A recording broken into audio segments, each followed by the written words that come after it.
Good morning. Some of you I haven't seen since last year, so good to see you all.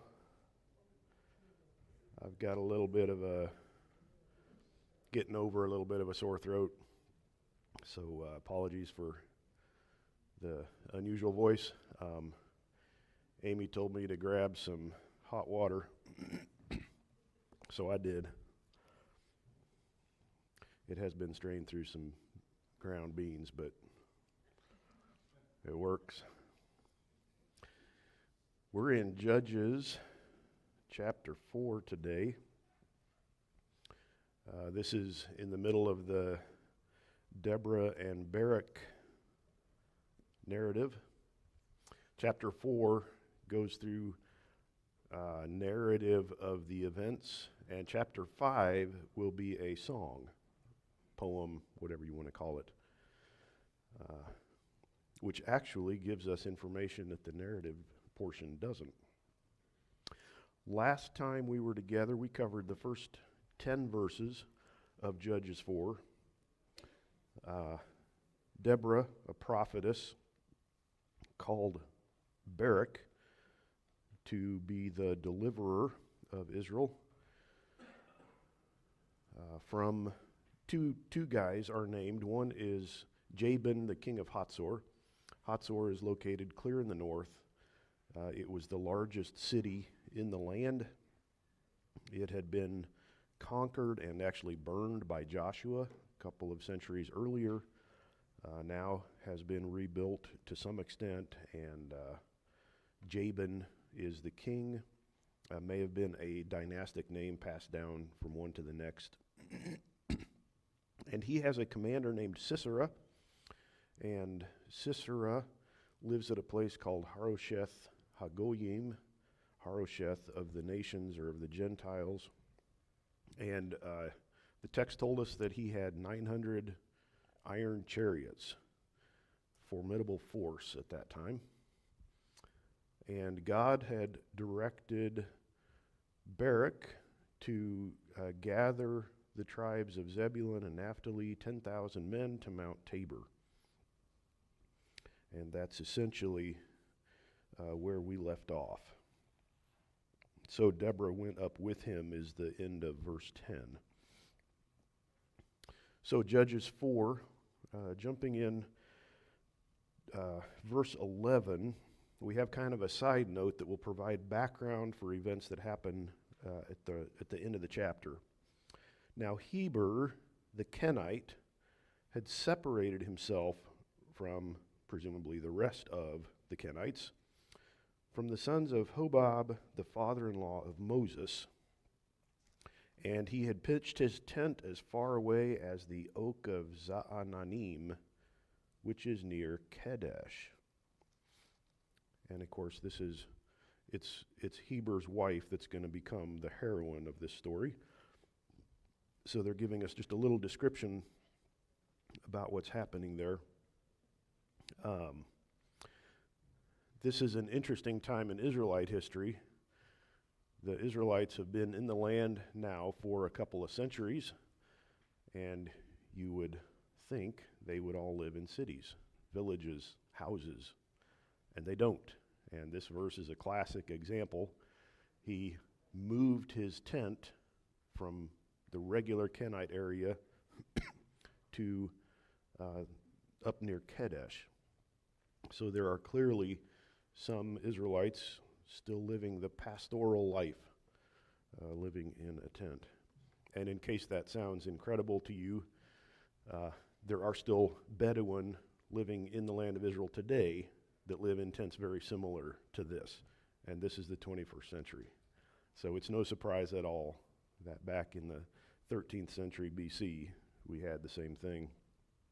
In fact, these are, in this photo, Bedouin tents down in the south near Beersheba. These folks are preparing to put their tent up.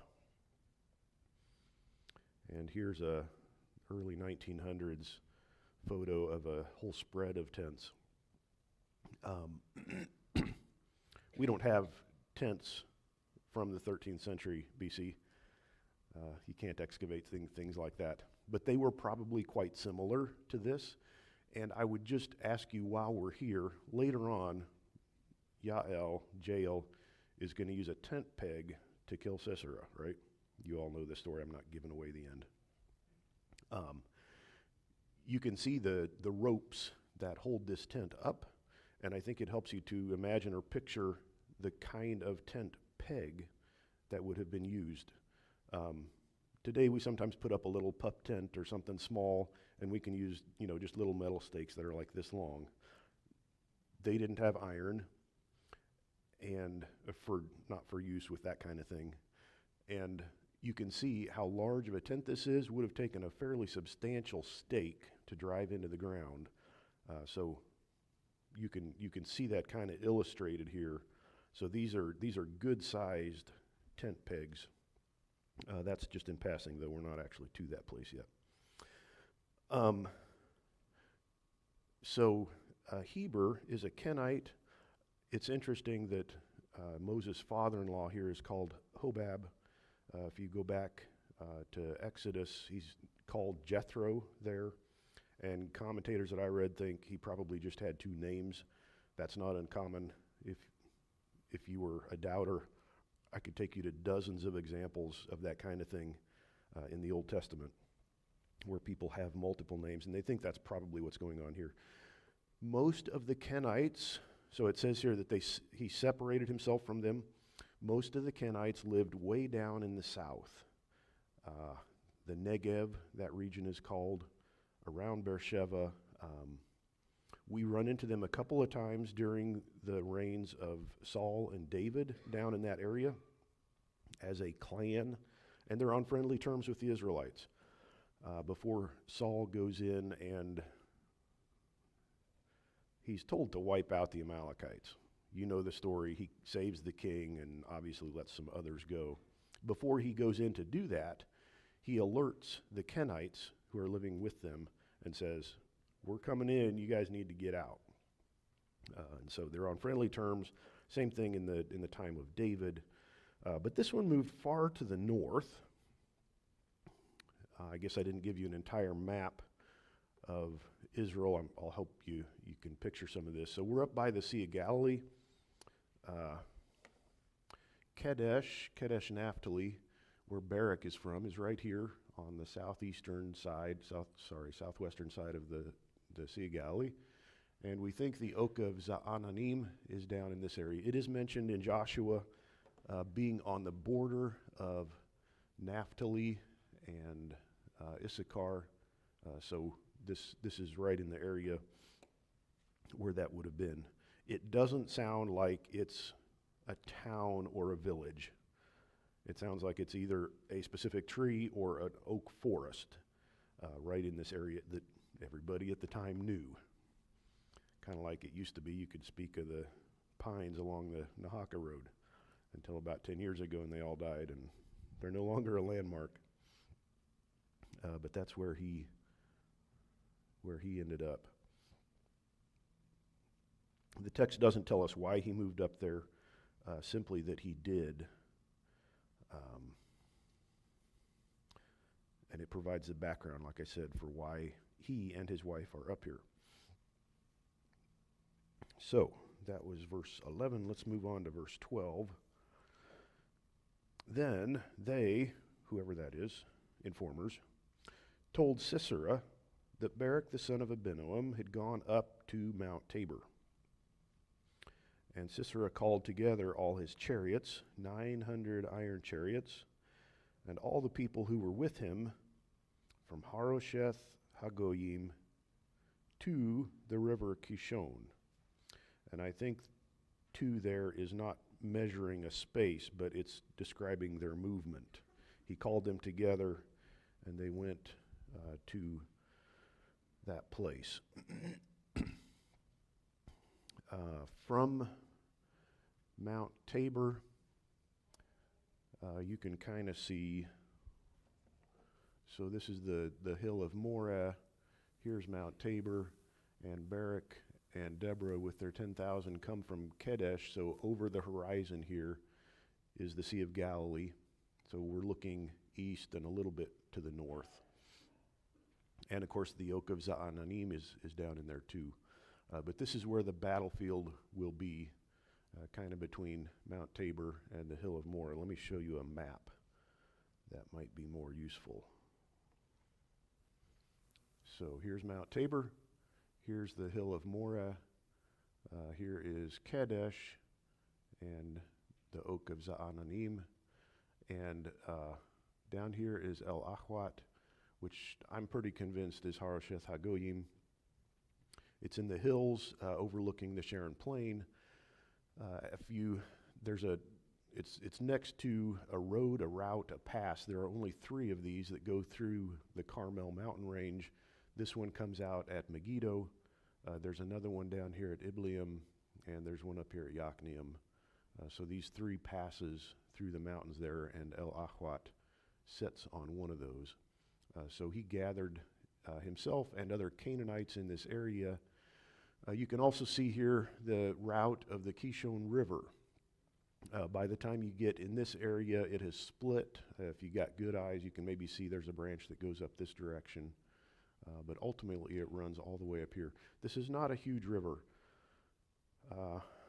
At times, it's kind of like the Weeping Water Creek, if you're familiar with that. Go down into Weeping Water and you'll see it. It runs all the way down to the Missouri River. It goes under 75. Most times a year, it wouldn't be real difficult to pass over. If we've had 5 inches of rain, you're probably not getting across it on foot. And that's I think what's going to happen here. So they cross that. By the way, can you make out the Jezreel Valley? It's shaped a little bit. It has a couple of lobes here and a point.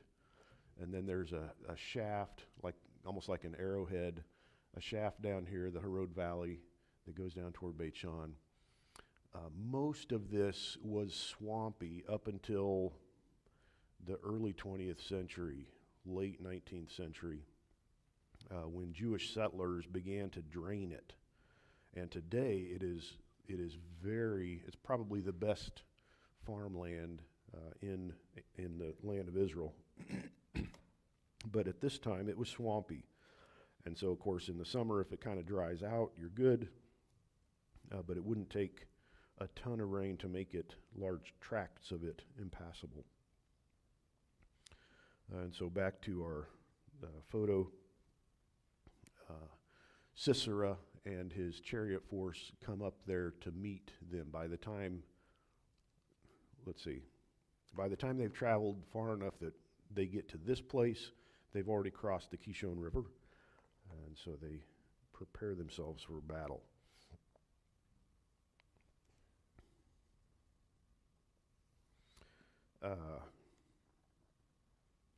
Verse 14, and Deborah said to Barak, "Arise, for this is the day in which Yahweh has given Sisera into your hands. Behold, Yahweh has gone out before you." So Barak went down from Mount Tabor with 10,000 men following him.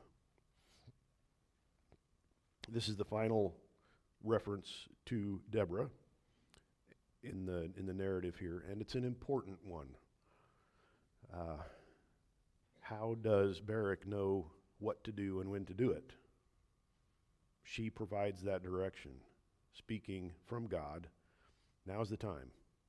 Sisera has approached with his formidable army, and now is the time for you to go down and engage with him.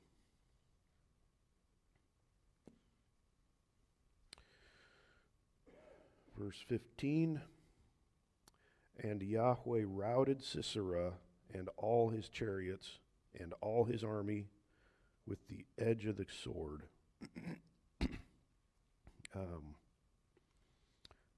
Before Barak, and Sisera alighted from his chariot and fled away on foot.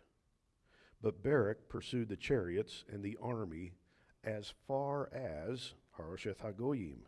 It's all the way home for Sisera. And all the army of Sisera fell by the edge of the sword. Not even one was left. I kind of wish I knew a little more of what these words mean. Yahweh routed them. Even today, maybe more today than ever, well, you see it throughout history. Psychology plays an important part in warfare. If you can get into the mind of your enemy and make them think something's going on or put fear into their hearts, or we have done that for millennia on a human level, and here God does it on his level. Did he simply make them uncertain of what they were doing? Did he put a godly fear into their hearts, their minds? I don't know. He routed them. And one of the interesting things to me, we have a note that they were completely wiped out, and we have no reference to any Israelite being killed. If we can assume that that's the case, since it's not mentioned, this is a very unusual battle. Of course, that's not really unexpected when God is fighting the battle for you. But man, what a lopsided outcome when, from a human perspective, the day before, you would have expected the exact opposite. These guys have very well-equipped military and are just going to stomp all over the Israelites. When we get into the song in chapter 5, one of the things they will mention is, in sort of a roundabout way, in a poetic way, the Israelites basically didn't have arms. Didn't come out right. They had arms. They didn't have weapons. There's the word I was looking for. Which, sorry. That would be a route of unusual, yes. That just, it reinforces how supernatural this battle is, with God defeating these people for the Israelites.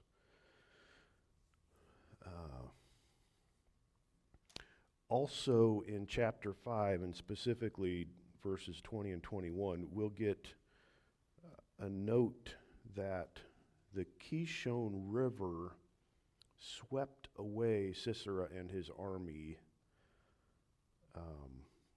which implies heavy rainfall, thunderstorm, monsoon, I don't know, and flooding. If that's what happened, and it appears to be, these chariots would have turned from being an asset to being a liability. If you're in a chariot and you get bogged down in mud and you can't move, all of a sudden you're a sitting duck. Not only have you lost your advantage of running people down at a high rate of speed, you're now helpless. And that may explain, in part, why Sisera abandons his chariot and takes off on foot, which was told us at the beginning, was at the end of 15, fled away on foot, yeah. So the text here is quite brief, doesn't give us a lot of information, but I don't think it would be going too far to imagine a relatively nice day for battle, and once Sisera and his group are across the Kishon and up to the place where they're going to fight, all of a sudden clouds roll in and they just get dumped on. And not only do they get wet, that's to be expected, the ground gets soaked, it begins to get saturated, the river floods, and things just go from bad to worse for Sisera and his men.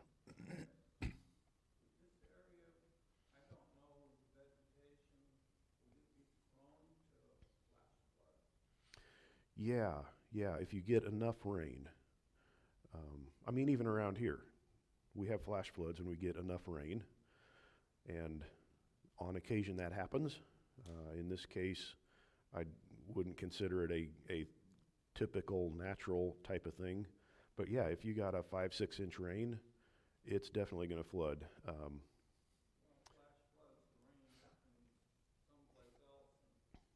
Yeah, yeah, yeah. I've actually seen video footage. I don't think I have a way to show that of flash flood on the Kishon where it's been dry all summer and the waters pick up all kinds of junk. Around here it would be like corn stalks. There it would be like reeds and other farm material. And it's just a rolling wall of crud coming down, hitting a bridge. Some goes under, it starts to roll over. And you can imagine being on a horse or a chariot and trying to cross back over that at the wrong time. In a couple weeks, when we get to that section in chapter 5, I'll have some photos of flooding in this area, even today, with all the mitigation efforts that they have. Good question, Daniel. But normally, you would walk up to this river today and be like, that's not much of a creek. It's pretty docile.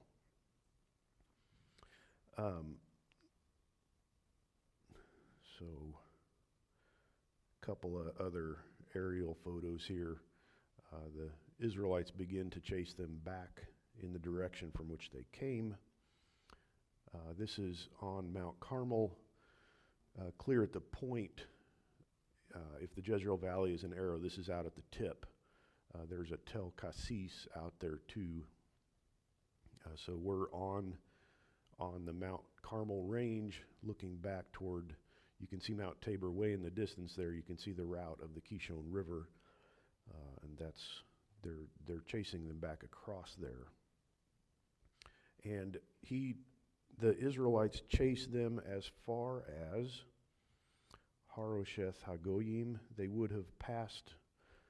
So if my identification is right down here of El Ahwat, they would have passed by Megiddo on their way, which is an ancient and important site, a large city that guarded that pass. Lots of armies have marched back and forth past Megiddo. But I wanted to show you a couple of photos here of El Ahwat, the place from which I think Sisera came and to which he attempted to return. Well, his army attempted to return. Isn't that beautiful? That was tongue-in-cheek. There's a pile of rocks. It takes hard work to make sense out of these things when excavators go in there. This is a balloon view of the site as they were excavating it with some of the areas line drawing. This is an extraordinary site. As the archaeologist pointed out, Adam Zertal was the main excavator here. This doesn't resemble any Canaanite city. A couple of things I could point out to you. One is the weird curvy shape of the walls. It's unlike anything the Canaanites did or the Israelites after them. You might have a little bit of a curve in a wall, but this is like, I don't even know what, a labyrinth?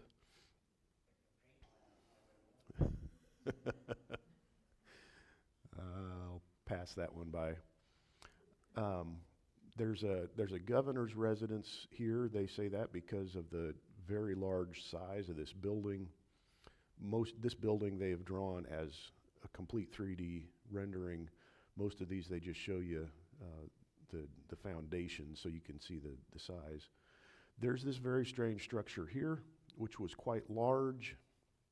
I mean, very large. What is it? It's got a round thing and another odd-shaped thing. The gates are very unusual. They're not your typical Canaanite gates. What are these wing walls that come out of here in a strange way? And so when he excavated here, he was like, I have never seen something like this before. And by the way, it's from about the time that we're talking here, as far as he could tell from the pottery and that kind of thing, late 13th century BC. This is what he had to work with. This is the area of the governor's residence. So on the ground, they have to take very meticulous records, measurements to figure out, okay, that's the size of this actual building. It's not nearly as impressive to look at in a photo like this 10 years after it's been excavated, but so it is. So, like all good archaeologists do, he went looking for parallels. Where else? Is there a region around here? Is this how the Egyptians built cities, or maybe the Hittites up in the north, or where's this come from? Because it's very, very odd. And he finally stumbled across a place. So here we are, El Ahwat, right down here. Maybe my battery is dying. And clear over here is the island of Sardinia. And lo and behold, cities, even a little earlier than this, are commonly shaped like that. Like, what? Sardinia? I mean, that's a long way off. Who were these people? Sisera ruled at Harosheth Hagoyim. Hagoyim, Goy is nation, Gentile, something like that. Hagoyim is the plural, the nations, the Gentiles. Why is it not Harosheth of the Philistines or Harosheth of the Canaanites or something like that? Well, they appear to be outsiders. And in fact, we know from a whole variety of other things that the sea peoples migrated from this general area. For a long time, we didn't think that far away. We've got the island of Crete, ancient Kaftor, the Greek islands. We thought they came mainly from these areas. But this makes it look like people were migrating from Sardinia. By the way, let me point out a linguistic parallel. If you were here a few weeks ago, I mentioned one of the groups that the Egyptians knew among the sea peoples from an even earlier period than what we're talking about here were called the Sherdanu. Sherdanu, Sardinia, the name's the same. Maybe it's coincidence, I don't know. Here is the island of Sardinia. These are just some of the major, they call these odd-shaped cities with towers, Nuraji. And this is some of the major ones. There are hundreds of them across this island. Here's an example of another one. You can see the rounded walls, the rounded odd-shaped buildings, and then they typically have a massive tower. Nobody has a good explanation for why these things are the way they are, but the parallels between these two sites are quite impressive. Between these two areas, El Ahwat and Sardinia. This is an aerial view, a drone view of one of the major ones on Sardinia. This is the same site standing up on the tower looking out. This is a completely different one. The tower is quite well preserved. Nothing at El Ahwat is this well preserved, but the foundations give it away. At the north end of Sardinia, I didn't mark it on here, there is a major modern city.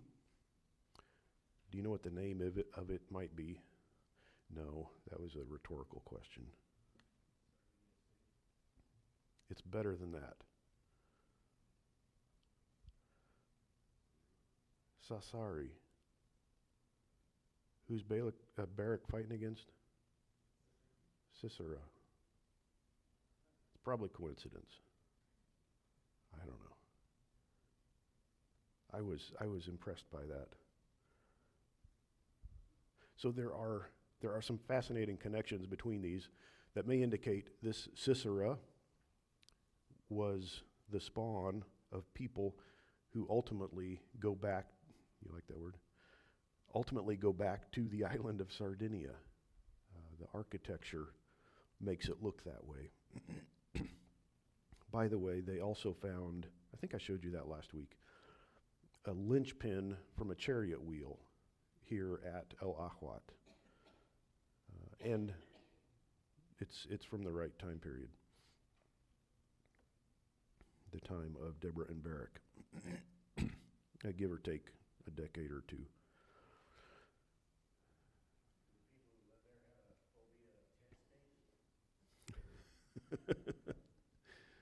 Oh man, one of them, anyway, became quite familiar in his last moments with the tent stake. So, not even one of them remained at the end of verse 16. Verse 17, now Sisera had fled away on foot to the tent of, okay, my Hebrew speakers, it's Yael.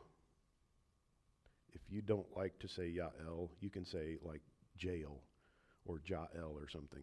Hebrew doesn't have a J. English does now. They didn't 300-400 years ago, but so forgive me if I mispronounce that. So Sisera fled away to the tent of Yael, the wife of Heber the Kenite, for there was peace between Jabin the king of Hatzor and the house of Heber the Kenite. So they got along, and Sisera knew that, and so he showed up at her tent. This is a modern Bedouin tent. Again, you can see some fairly major pegs or pins used to hold down the ropes that hold up the tent. And there she is in all her glory. We don't know anything really about her, Yael or Jael. Oh, Absalom's hair wasn't quite this long. Oh, man. So verse 18, Yael went out to meet Sisera, and she said to him, turn aside, my master, turn aside to me. Do not be afraid. And he turned aside to her into the tent, and she covered him with a, what do you guys have? A rug? Okay. So the Hebrew word here is really generic. It's a covering. She covered him with a covering. It's the noun form of the verb to cover. So what is it? So when I hear, my NAS has rug as well. When I hear rug, I think of like a small carpet. Who wants to be wrapped up in a small carpet? Right? That's kind of what I think. Some versions have a blanket. A number of versions have a blanket. We don't know what it was. Something in the tent, and he apparently didn't mind. I mean, a rug in a tent protects you from the dirt, which means it takes up the dirt. And if you get wrapped in it, you're going to get all gritty. It doesn't sound very comfortable or pleasant. Maybe you could make the case. So if it's rug, that kind of implies she's disguising or hiding him. If it's blanket, it means more she's giving him some protection, maybe warmth, that kind of thing. If it had rained like we think, and if he was soaking wet, maybe that would be the reason he would want to be warmed up. I didn't mention to you, I need a map again. Here we go. The distance from the battlefield, we don't know the precise location, but if you take it about where I've got it marked there, the distance from there to the Oak of Zaananim is about 16 miles. And we specifically know he's on foot. He's not just traveling generically, he's on foot. That is quite a haul to make on foot, and he's in fear for his life. He wants to get back to safety. He's probably running as much as he can.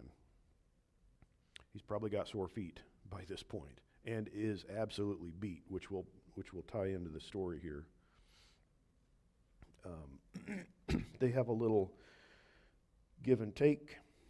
Verse 19, he said to her, please give me a little water to drink, for I'm thirsty. And of course you can see why. There's the area he crosses here is not going to have much as far as streams or that kind of thing. It's mostly hilly, mountainous. Maybe he's trying to reassert himself as the authority here. He said, I'm thirsty, middle of verse 19. So she opened a bottle of milk and gave him a drink. And then she covered him. A bottle is probably a skin. It's possible that it's a ceramic container, but more likely a skin. That's an interesting little detail because it's more than what he asked for in a sense, but it's also her not following what he says precisely. She's doing her own thing already. Does milk make you sleepy? Especially with a donut. I love it. Yeah, it can. A little hot chocolate. I throw this picture up there just because I like it. This is called a Cypriot milk bowl. It really has nothing to do with milk. It's got that little wishbone handle. Cypriot. They come from the island of Cyprus. We find them imported throughout the land. It's possible that she gave him something to drink out of a fancy imported bowl like that. Who knows?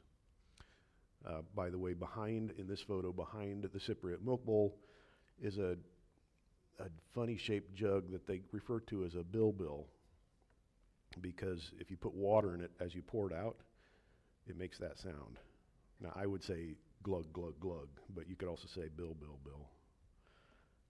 But they're both late Bronze Age, the time that we're in here. Okay, so she gives him a drink. She covers him up. Then he, in verse 20, tries to reassert authority. He said to her, stand in the doorway of the tent, and it will be that if anyone comes and inquires and says, is there anyone here? You shall say no. So he tells her what to do. And then apparently falls asleep. I think he anticipates being pursued, by the way. Verse 21, but Yael, Heber's wife, took a tent peg and grabbed a hammer in her hand and went secretly or quietly to him and drove the peg into his temple. And it went through into the ground, for he was sound asleep and exhausted. So he died. Wow, that's a pretty violent end. These are some smaller pegs, just because we don't have tent pegs from this time period that I've ever seen. The hammer was more likely a wooden mallet.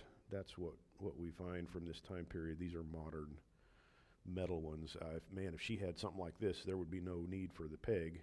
Just whack him good with an iron tool like that, and he would die immediately. She was no wallflower, right? Or fainting daisy.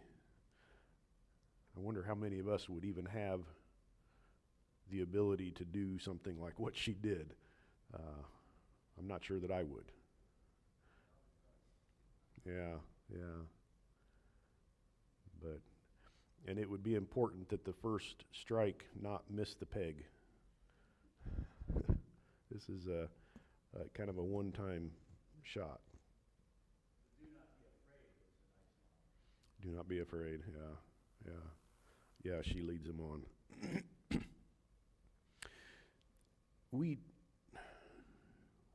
Kind of curious to me, we have no description here of why she does this. There's peace between her husband's household and these Canaanites. So it wouldn't have been surprising if she had just done what he said and let him go. Of course, she ends up being the heroine of the story because she takes out Sisera. What went through her mind thinking at this point, we don't know. It sounds like she definitely knew who he was. She would have at least inferred that he was was on the losing end of a battle, from the fact that he's on foot coming through all by himself, seems to be worn out and in a hurry. He may have said something about it, I don't know.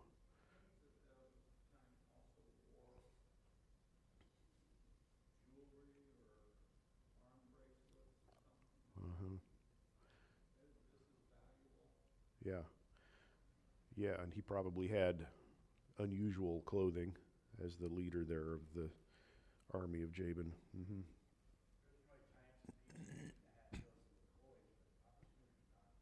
Opportunity knocks, yeah. Yeah, and she took advantage. We don't know what she was thinking. We do know what went through his mind. Verse 22, and behold, as Barak pursued Sisera, Jael came out to meet him and said to him, "Come, and I will show you the man you are seeking." And he entered with her, and behold, Sisera was lying dead with the tent peg in his temple. That means his forehead, of course. So, verse 23, God subdued on that day Jabin the king of Canaan before the sons of Israel. And the hand of the sons of Israel pressed heavier and heavier upon Jabin the king of Canaan, until they had destroyed Jabin the king of Canaan. This is interesting. The narrative up to this point has been about Sisera. And now all of a sudden, the focus shifts to Jabin, the king of Hatzor, the king of Canaan. His city was at Hatzor.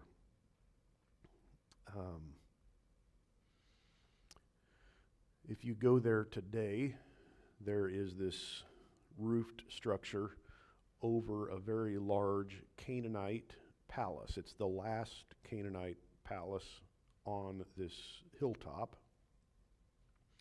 and it's probably the palace of Jabin. And when they excavated, they found stuff like this.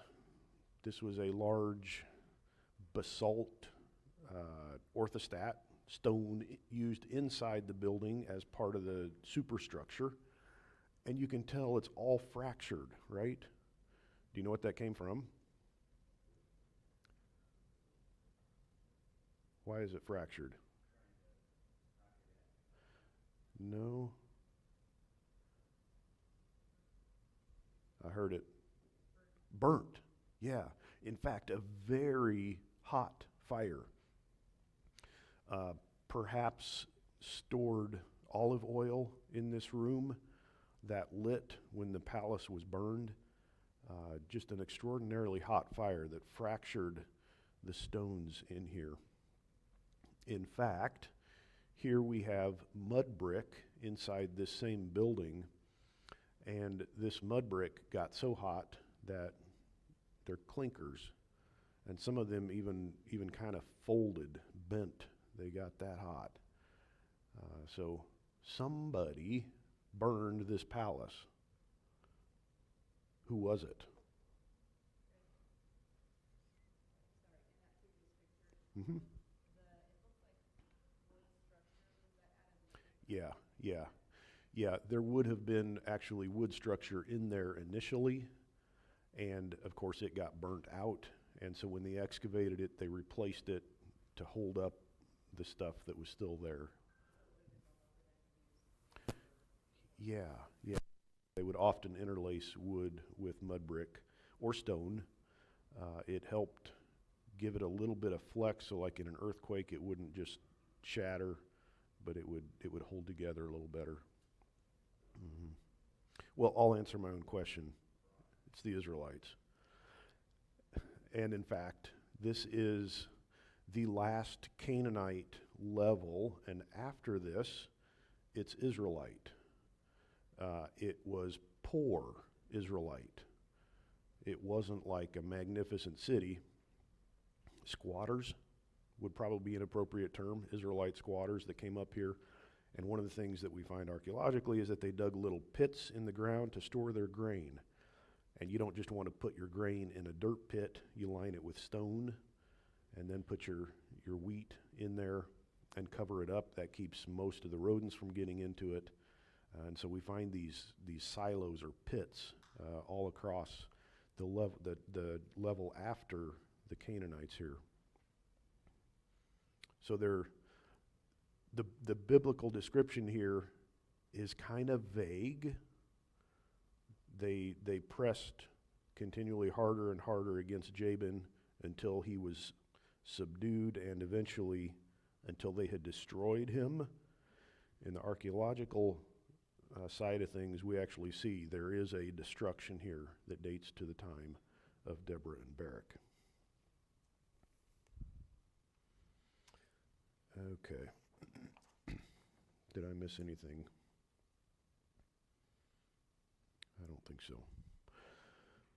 So, skip to the good stuff. God is explicitly credited with the defeat of Sisera's army.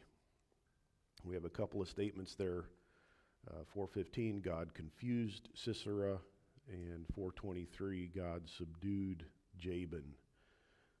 This isn't Barak. This isn't Deborah. This isn't the Israelites. This is God providing deliverance for his people. And the text makes that very explicit.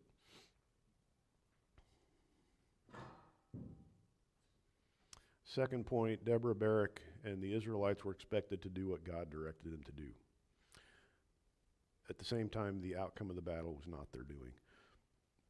They were tools, can I use that term, of God in accomplishing this, because that's the way he chose to do it.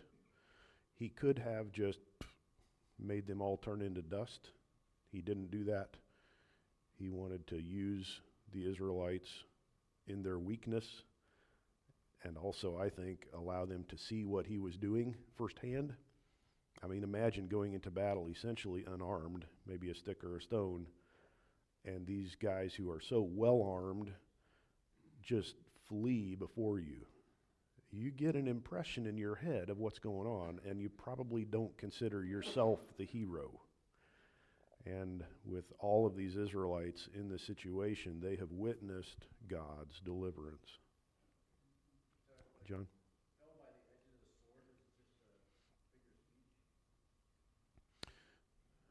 Yeah, you know that we'll get to some of that when we hit chapter 5. I think the first thing you would do when you come across able to kill a Canaanite or come across a dead one or one that's mired in the mud or whatever is take his weaponry. And so I don't think they never touched a weapon. So I think it could actually be taken literally, but it sounds from chapter 5 like they had very little as far as armament, at least at the beginning, the Israelites, at least at the beginning of this conflict. Great question. And you don't have the third point on your handout, but beware of women wielding tent pegs. If you see one, keep a moderate distance. It's a story that has meaning, and you should pay attention. So there we go.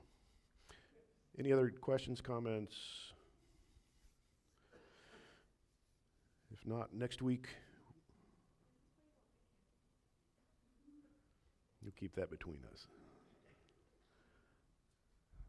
Lay in my tent in fear and trembling.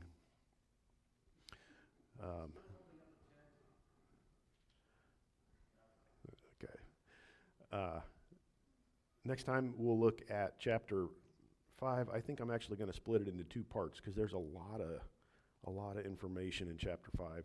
It's a song, it's a poem, and as poetic literature, it has a lot of difficulties in it.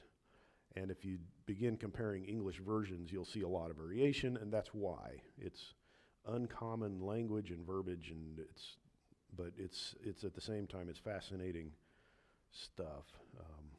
So we'll jump into that next week. I probably won't sing it, especially if I have the voice I have today. You wouldn't want me to sing it, Daniel.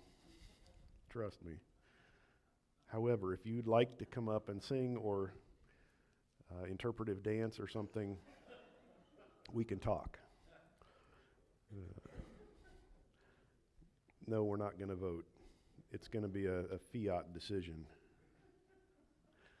Let me close this in a word of prayer. Lord, thanks for this narrative in the book of Judges.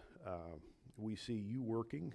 We see your hand delivering your people through ways that we never would have guessed. You gave Sisera into the hand of a woman, as Deborah had prophesied. You brought about victory in your way, and it's not through the horses or chariots of Israel or their might, but through you, as you had promised. And we're grateful to see that, and we know that the same kind of thing is true in our lives. Help us to trust you, to be obedient to you. You have given us things to do. You have told us how to live. Sometimes that doesn't make sense from our perspective or from a worldly perspective, but help us to be obedient to you anyway. And we pray that you would bless our effort and pray that you would find us faithful servants. In your name I pray. Amen.